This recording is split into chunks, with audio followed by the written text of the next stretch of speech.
Okay, so I'm going to do a little video on diminished chords. I know you probably come across songs that you research yourself and you'll see this dim sort of sign or diminished, or sometimes it looks like a little circle above a letter, and it's enough to make you think, right, I'm not playing that song.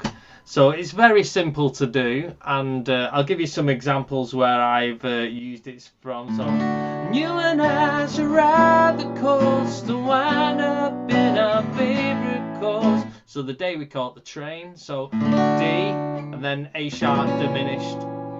So that's where that sound is. That you and I should ride the coast. So it's used a lot in jazz music. You probably think that diminished chords are used in just jazz music, but they're not. They're in pop music. Let's think of another. Stand out beside the fireplace, take that look from off your face, 'cause you are never gonna burn my. So that G, and then the G sharp diminished, and then A minor. Right, okay, let's get on to learning the shapes. I'm going to do one with the root on the 6th string, one on the 5th string and one on the 4th. So that should tide you over for every diminished chord you need to know. Okay, so the one on the 6th string might be a bit tricky to get at first, but like every chord, the more you practice, the easier it gets. So your second finger's on the top. This could be anywhere on the fretboard. You could start that on the 5th fret. So your second finger's on the top there. See that? Second finger. And then your first finger is on the fret back from it, and it's barring. So I'll show you that. Second finger at the top, and then this one is on the fret back from that one, and I'm barring it on these 3 strings, your 2nd, 3rd and 4th string. And that leaves your 3rd finger to go on the 3rd string there. So I'll just show you that again. So you bar in here, and then your 3rd finger goes in the middle of these 2 notes. Now what you don't want to do is just think, oh right, that's great, I've got it, and just strum it, because you've got a couple of open notes here that you don't want to hear. So what I want you to do is just get your thumb on the top string, get these 3 fingers on the 2nd, 3rd and 4th string, and just pick them like that.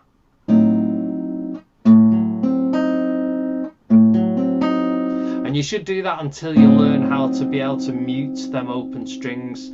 What I mean by that is I've got an open E there, which I don't want in here. So I'm just going to, see, I flatten my hand a tiny bit, and that becomes muted. And then you got this open A there, so I flatten this finger, and that's muted.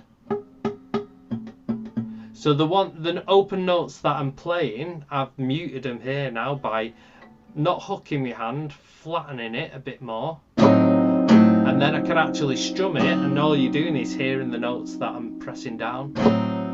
So that is a diminished chord, because it starts on an A there. That's an A diminished. If I was to start that on a G and do that same shape, that would be a G diminished. If I was to start here on a B and do that same shape, that is a B diminished.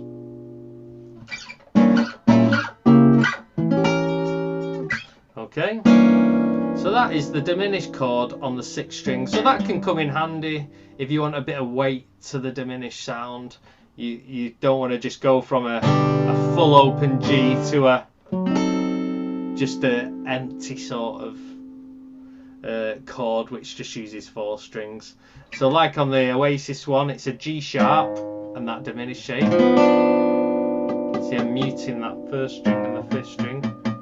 So I'll go G. Stand out beside the fireplace, take that look from off your face, 'cause you and I. So you can see how the weight of that deep note makes the pattern seem in context.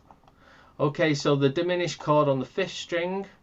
So you start with your 2nd finger on the 5th string, your 1st finger on the fret back on the 3rd string. So sort of looks like, you can do it anywhere. So that there, this here, so you can see there, it's like an E7 shape basically. Yeah. And then if you look at the third finger, is on the next fret across, but on the string below that, so the fourth string, and then your fourth finger is on the second string in parallel with that third finger.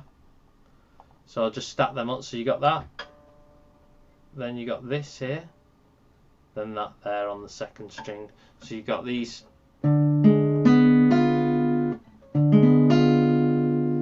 So because that's starting on a D note, that is a D diminished. If I was to start that on a C, put that shape on, that's a C diminished. If I was to start on an E flat diminished. So you can see where it depends on the root.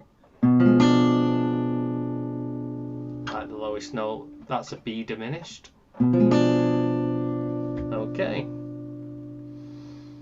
Also get used to playing these sort of shapes using the open notes. So if I was to move that down one more, I wouldn't need this first finger anymore. So that would be a B flat diminished or an A sharp diminished. And that one's in the day we call it the chain.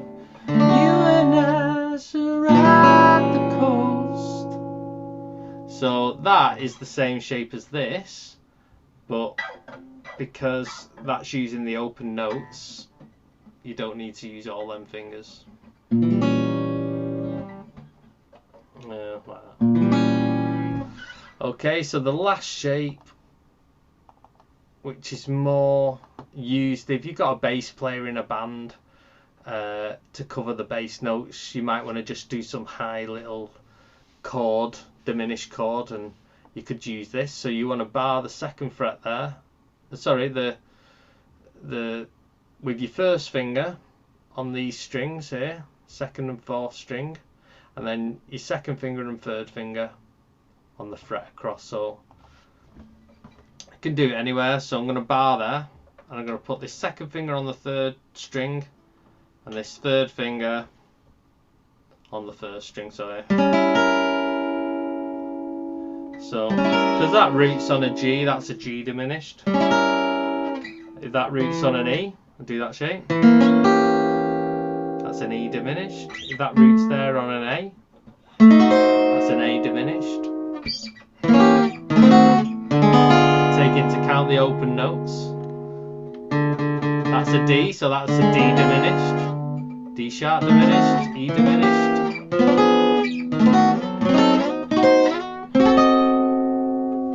Okay, so I hope that sort of explains what diminished chords are, where you might possibly use them, and then how to play them. So you shouldn't really be scared of them when you see them in songs. Really, it's only another shape, just like I would play a G.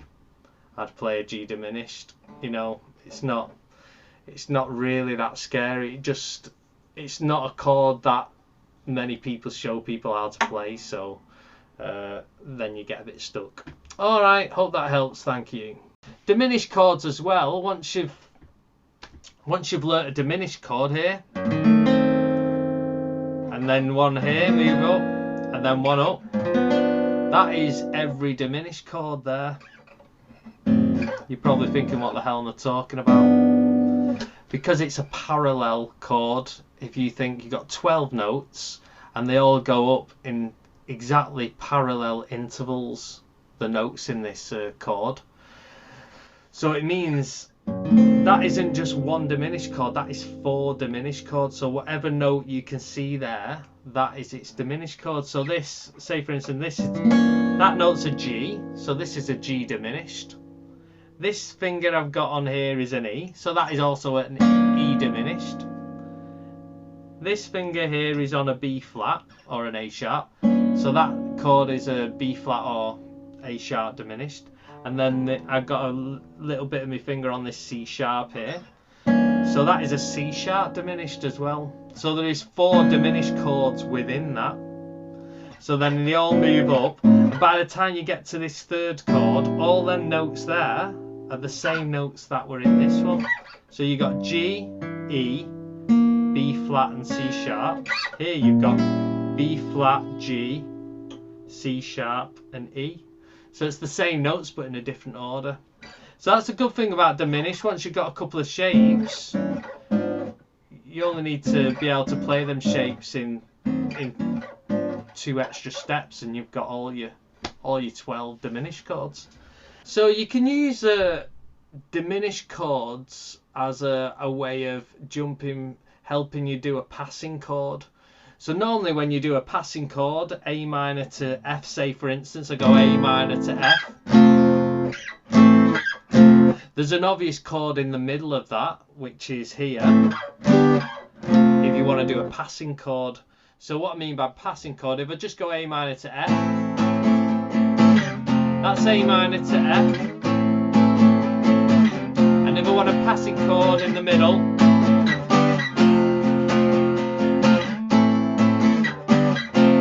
and it just makes the sequence sound a bit interesting, where you have just a tiny little bit of a chord and it jumps. So that's pretty straightforward way of using a passing chord. But when you've got 2 chords that are only sort of a tone apart, where you've only got 1 fret in the middle, then there's no possible chord that goes there within your key. So that's where you can put a chord in the middle of that to create, and you can call it a diminished chord, and it'll tie the 2 chords together. So like on the Oasis one, the G, stand up beside your fireplace, it does a diminished and then it goes to an A minor. So it's connecting a G to an A minor, and in the middle is this G sharp diminished. So stand up beside the fireplace, take that look from off your face, you and I. So it's using the diminished chord as a passing chord because it's so close. It's sticking a diminished chord in the middle.